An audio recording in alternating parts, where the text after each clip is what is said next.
Okay, final thoughts on Star Wars Rebellion. This is the epic conflict between the Galactic Empire and the Rebel Alliance, and it has just beautiful artwork. The box cover, um, the cards themselves, just really top notch production quality. The cards are nice. They shuffle easy. They got a nice texture to them. Beautiful artwork. I haven't sleeved them, and like I said, I played a lot of this game, and they're durable. They're not showing wear that you would expect for 20 games of this. These Space Tactics cards get shuffled all the time. I don't really see any wear on them. So really nice components, and I mean, you can talk about the minis. You got your Death Star under construction. The awesome Super Star Destroyer. The Imperial Walker units. Which are just hey, I grew up with these toys. So this is like reliving childhood in a sense. These were the toys I played with as a kid. But anyway, what happened in the game, I guess I should say, is the Empire won. They won the fleet battle. The ground battle was pretty close, but the Empire got a great roll their last round of combat. The Rebels had a bad draw of Space Tactics. They didn't get any block cards, and so the Empire wins. It was close, though. They were down to just this force left. However, really, I made a major blunder as the Rebels here on that last turn. I said I moved these 4 fighters in here with the Super Star Destroyer. Well, I could have revealed the base here and moved the ships, my Space Forces also into there, and that would have been the smart play. That would have been enough to destroy that Super Star Destroyer and keep those ground forces from participating. That would have saved the Rebel base. It would have knocked out the Super Star Destroyer, probably, unless it was able to retreat. That would have scored the Rebels this major victory objective. Okay. So this is where we're at the end. So this would have moved down 1. They wouldn't have taken the base, so at the end of the turn marker moves up 1. And then at the end of the turn, the Rebels would have been able to score this other objective, which was... what was it? Have like 5, at least 3 Imperial systems containing their sabotage marker or Rebel unit. I had the ability to do that relatively easily. I was going to sabotage. That would have gave me 3. The Imperials would have knocked 1 out, but I also had the Uprising mission, which I could have played. That would have given me that objective. That would have pushed this down, and the Rebels would have won at the end of the turn. So... screwed up there at the end is the Rebel Alliance. But I mean, what are you going to do? Luke never entered play, so Han was leading the Alliance, and he's obviously wasn't as good as Luke was. Hey, I got Freedom in the Galaxy out. There's comparisons made between these two games. This is like the 1979 release from SPI, and then Avalon Hill picked it up. This is the Avalon Hill edition that I have. And they didn't get the license Star Wars, obviously. But this was an attempt to do, this galactic rebellion where you have these asymmetrical sides. The Empire is dominant military. The Rebel Alliance is using, characters and leaders to try and, foment rebellion. They're both character-driven games. Both games use leaders to kind of direct the action on the board. This is an intriguing game for me for many reasons, but it just has some flaws that make it something that's a disappointment in the end. But I mean, it's very epic when you set this up, and I like its map in this where you have space lanes and movement's more interesting.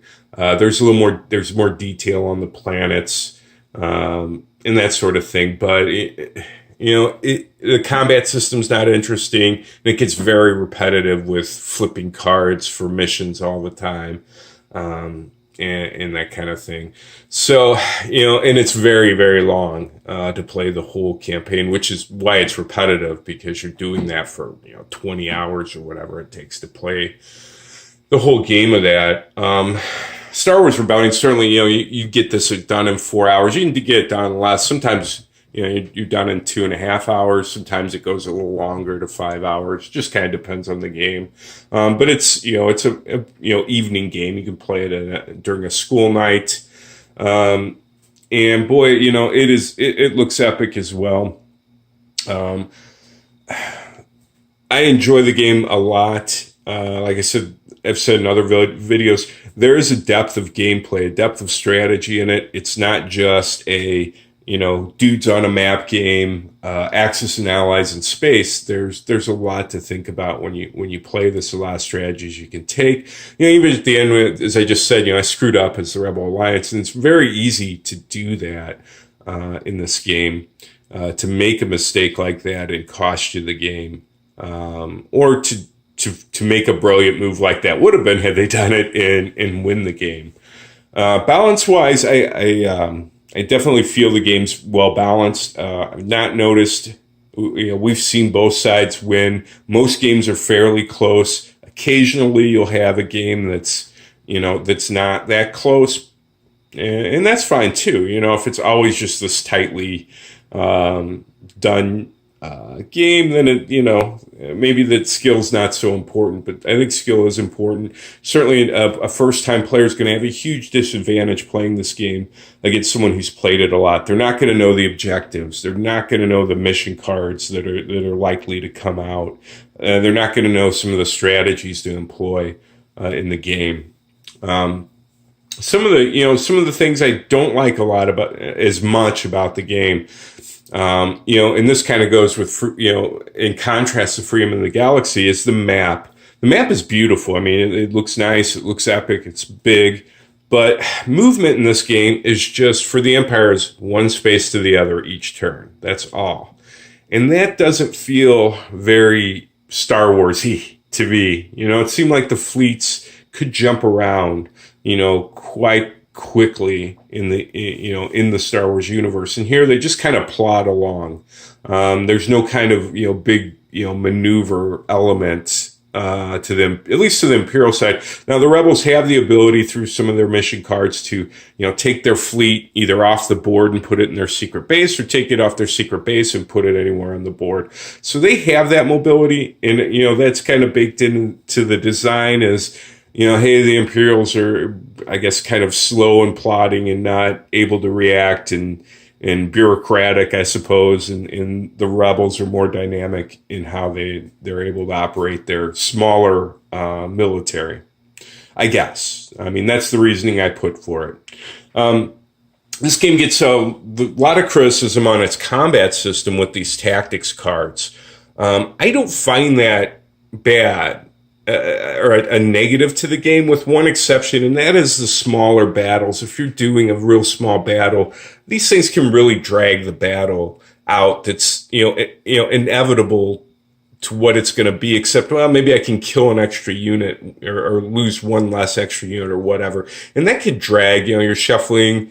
You're getting them, you're rolling your dice. I got a lightsaber, I'll draw another one. Oh, that lets me re-roll 2 dice. I got another lightsaber, I'll draw another one. And so, with the big battles, the epic battles, it's a really nice feature, and I like the combat. It makes it more than just checking dice. There's, how much damage do I assign? Do I want to assign over, I'm going to want to assign more damage than a unit can take to a key unit, because I know they probably got a block card in there.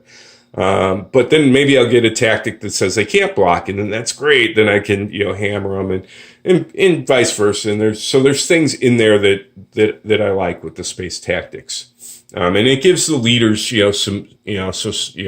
having those ratings makes them, the military leaders stand out, in the battle. So I don't have as big a problem with that. I'll be interested to see, next time I play this using the new combat system. And again, from everything I've read it appears like it's going to be a much a better system overall than this. But I didn't have a big problem with the combat for the most part. This is an expensive game. This, I paid the full retail on this, $100. But I mean, man, I don't feel like I gypped on it. I mean, you could see all the stuff you get with this game. I mean, the box is huge. You get so much stuff in here, that I certainly understand why the game was priced as much, as it is. And I've gotten my enjoyment, obviously playing 20 games of it. That's 80 hours of enjoyment. That's a pretty good investment, money wise for me.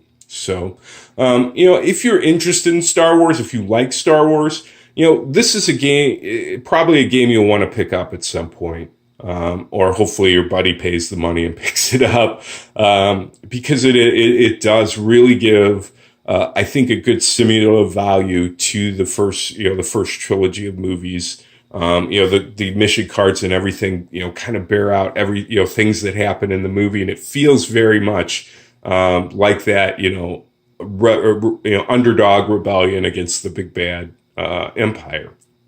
If you're not interested in Star Wars, you can probably pass on this if you don't like it. You probably would anyway. Although you might enjoy this game anyway, even if you're not a Star Wars fan, just because it is it's a well-designed game, asymmetrical game. About a futuristic rebellion. And if you just look at it in that terms, it may be something that'll be of interest to you. So anyway, I'm going to go, so I'm done with this. I'm going on to Liberty or Death. I'm going to do a coin game. I'm going to have to reread the rules. I haven't played that in over a year. So, but I'll get on the table and do that next. All right.